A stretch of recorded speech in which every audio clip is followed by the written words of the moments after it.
Hey fellow procrastinators, this is Jacob with Crash Course Language. Today I'll be preparing you for the AP English Language and Composition exam. Forget the Barons and the Princeton reviews. What the heck, dude? All you need is this video. You can go from this to this. From this to this. Stay tuned to find out how.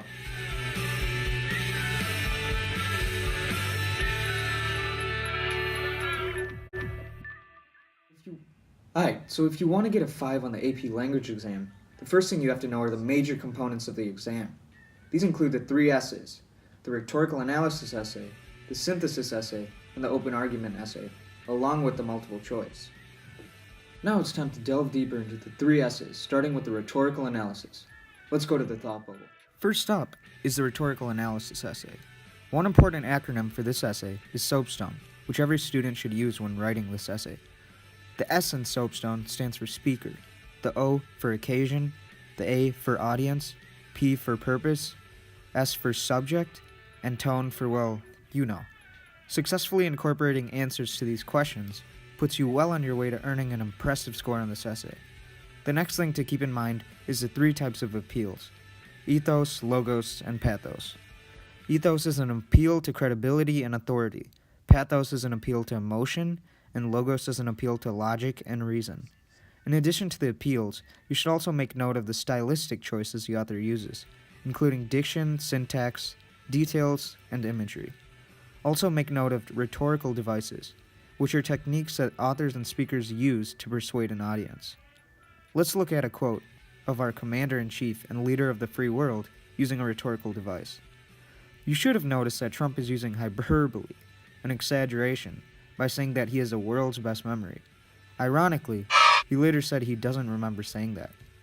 Finally, and most importantly, be sure to analyze the how and the why as to why the author chose the strategies he or she did. Analyzing in terms of SOAPSTONE acronym is a great way to do this. Alright, now that we've covered the rhetorical analysis, it's now time to move on to the synthesis essay. This essay is worth 1/3 of the Section 2 essay score, which is worth 55% of the total composite score.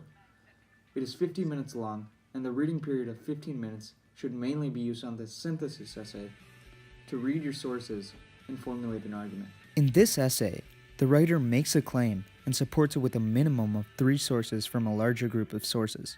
Starting at the beginning, you, the writer, should be sure to read the entirety of the prompt and the background information provided. Annotate as you are reading, making note of important claims, arguments, evidence, and quotes within the source, and summarize the source in a few words. This will ensure that you do not forget what a source was about later on. Now that you have an idea of what each source is about, it is simply a matter of grouping sources with similar arguments to support your purpose. One important tidbit to note about the synthesis essay is that the sources that do not support your claims should not be discarded. Those sources should be mentioned in a counter-argument paragraph with a concession and a rebuttal. Conceding to other views establishes the credibility of yourself as a writer. Finally, your paragraph should be structured around your arguments, not around your sources. Alright, Crash Squad, it's time to see what's in the secret compartment today.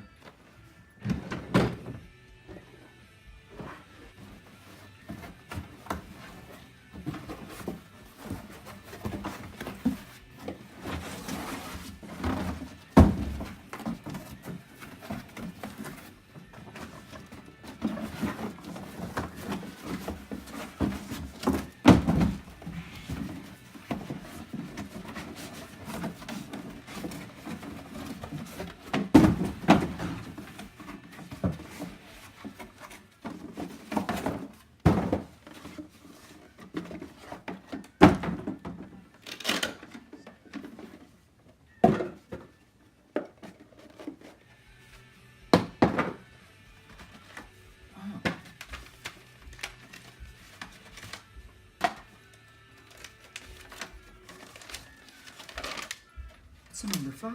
And do you know why it's there?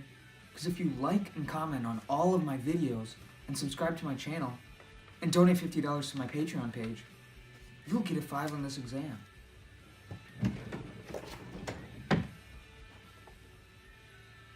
An open letter to the College Board.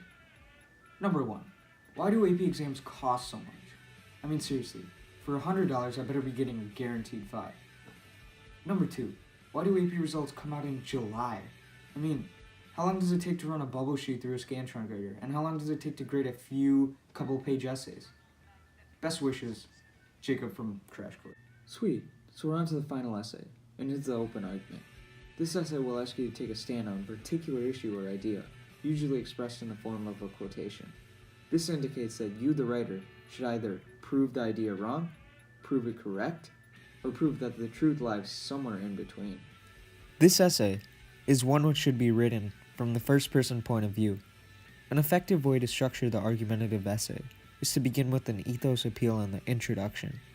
This should be followed by narration describing context surrounding the issue at hand, which serves as a way for you, the writer, to demonstrate knowledge of the subject matter. The thesis statement should follow, and should be supported with evidence in the following body paragraphs. As with the synthesis essay, the open argument essay should include a refutation to a counter-argument. This serves as the writer's opportunity to dispel any doubts his or her audience may have about the argument presented. Summing up the points made and concluding with an appeal to pathos leaves a lasting impression with the audience. Now that we've covered the essays, it's time to look at the multiple choice component of the exam. This portion comprises 45% of the overall composite score, and it consists of 52 to 55 questions for which you are given 1 hour to complete. The multiple choice exam is intended to test your comprehension of rhetorical strategies, the significance of a writer's audience, and relationships between multiple texts and sources. And all of the 4 to 5 passages will be nonfiction. Don't forget the rhetorical devices I discussed earlier, because it is likely that a question concerning them will show up. Also be sure to know tone words, which frequently appear in the multiple choice exam, in questions asking you to analyze the author or a character's attitude. The tone words are also useful for the essays, particularly for the rhetorical analysis essay, for which you can analyze the author's rhetoric in terms of tone. There are 8 major types of questions on the multiple choice exam. Reading comprehension, to test understanding. Implication, concerning what the author implies without stating it explicitly. Overall questions, asking you about overarching themes in a passage. Relationships, figurative language, which asks you to interpret the meaning of a term or phrase. Purpose, asking you to determine why the author included certain lines. Rhetoric, asking you to identify rhetorical devices. And style, concerning the stylistic choices the author makes. Thanks for watching. I'll see you next week.